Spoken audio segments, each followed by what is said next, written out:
Bismillahirrahmanirrahim. Assalamualaikum warahmatullahi wabarakatuh. Sahabat beriman dimanapun berada, semoga selalu dalam lindungan Allah subhanahu wa ta'ala. Amin ya rabbal alamin. Pada video kali ini kita lanjut lagi tafsir surah Al-Fatihah ayat yang keempat. Kita baca ayatnya dulu. A'udzu billahi minasy syaithanir rajim. Bismillahirrahmanirrahim. Maliki yaumiddin. Artinya pemilik hari pembalasan. Kita lihat tafsirnya.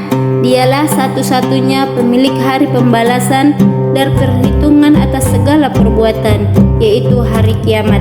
Kepemilikannya pada hari itu bersifat mutlak dan tidak disekutuhi oleh suatu apapun. Sesudah Allah menyebutkannya beberapa sifatnya, yaitu Tuhan seluruh alam, yang maha pengasih, maha penyayang, maka diiringinya dengan menyebutkan satu sifatnya lagi, yaitu menguasai hari pembalasan. Penyebutan ayat ini dimaksudkan agar kekuasaan Allah atas alam ini tak terhenti sampai di dunia ini saja, tetapi harus berkelanjutan sampai hari akhir. Ada dua macam bacaan berkenaan dengan Malik. Pertama dengan memanjangkan ma dan kedua dengan memendekkannya. Menurut bacaan yang pertama, Malik artinya yang memiliki atau yang punya.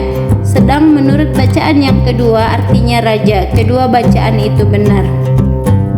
Baik menurut bacaan yang pertama ataupun bacaan yang kedua, dapat dipahami dari kata itu arti berkuasa dan bertindak dengan sepenuhnya. Sebab itulah diterjemahkan dengan yang menguasai. Yaum artinya hari, tetapi yang dimaksud di sini ialah waktu secara mutlak. Ad-din banyak artinya, diantaranya 1. Perhitungan, 2. Ganjaran, pembalasan, 3. Patuh, 4. Menundukkan, 5. Syariat atau agama. Yang selaras di sini ialah dengan arti pembalasan. Jadi Maliki Yaumiddin maksudnya Allah itulah yang berkuasa dan yang dapat bertindak dengan sepenuhnya terhadap semua makhluknya pada hari pembalasan. Sebetulnya pada hari kemudian itu banyak hal yang terjadi, yaitu kiamat, kebangkitan, berkumpul, perhitungan, pembalasan. Tetapi pembalasan sajalah yang disebut oleh Allah di sini, karena itulah yang terpenting. Yang lain dari itu umpamanya kiamat, kebangkitan dan seterusnya merupakan pendahuluan dari pembalasan, apalagi untuk targhib dan tarhib. Hari pembalasan itu lebih tepat. Hari akhirat menurut pendapat akal, kepercayaan tentang adanya hari akhirat yang di hari itu akan diadakan perhitungan terhadap perbuatan manusia pada masa hidupnya dan diadakan pembalasan yang setimpal adalah suatu kepercayaan yang sesuai dengan akal. Sebab itu adanya hidup yang lain sesudah hidup di dunia ini bukan saja ditetapkan oleh agama, tetapi ditunjukkan juga oleh akal. Seseorang yang mau berpikir tentu akan merasa bahwa hidup di dunia ini belumlah sempurna, perlu disambung dengan hidup yang lain. Alangkah banyaknya orang yang teraniaya di hidup di dunia ini telah pulang ke rahmatullah sebelum mendapat keadilan. Alangkah banyaknya orang yang berjasa kecil atau besar belum mendapat penghargaan atas jasanya.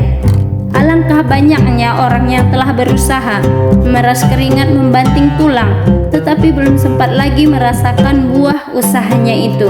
Sebaliknya, alangkah banyaknya penjahat, penganiaya, pembuat onar yang tak dapat dijangkau oleh pengadilan di dunia ini. Lebih-lebih kalau yang melakukan kejahatan atau aniaya itu orang yang berkuasa sebagai raja, pembesar dan lain-lain. Maka biarpun kejahatan dan aniaya itu telah merantai bangsa seluruhnya, tidaklah akan digugat oleh orang, malah dia tetap dipuja dan dihormati. Maka di manakah akan didapat keadilan itu seandainya nanti tidak ada mahkamah yang lebih tinggi, mahkamah Allah di hari kemudian. Sebab itu para pemikir dari zaman dahulu telah ada yang sampai kepada kepercayaan tentang adanya hari akhirat itu semata-mata dengan jalan berpikir, antara lain Pythagoras. Filsuf ini berpendapat bahwa hidup di dunia ini merupakan bekal hidup yang abadi di akhirat kelak. Sebab itu, sejak dari dunia, hendaklah orang bersedia untuk hidup yang abadi. Sokrates, Plato, dan Aristoteles berpendapat, jiwa yang baik akan merasakan kenikmatan dan kelezatan di akhirat, tetapi bukan kelezatan kebendaan, karena kelezatan kebendaan itu terbatas dan mendatangkan bosan dan jemu. Hanya kelezatan rohani yang betapapun banyak dan lamanya tidak menyebabkan bosan dan jemu. Kepercayaan masyarakat Arab sebelum Islam tentang hari akhirat. Di antara masyarakat Arab sebelum Islam terdapat beberapa pemikir dan pujangga yang telah mempercayai adanya hari kemudian, seperti Zuhair bin Abi Sulma yang meninggal dunia setahun sebelum Nabi Muhammad SAW diutus Allah sebagai Rasul.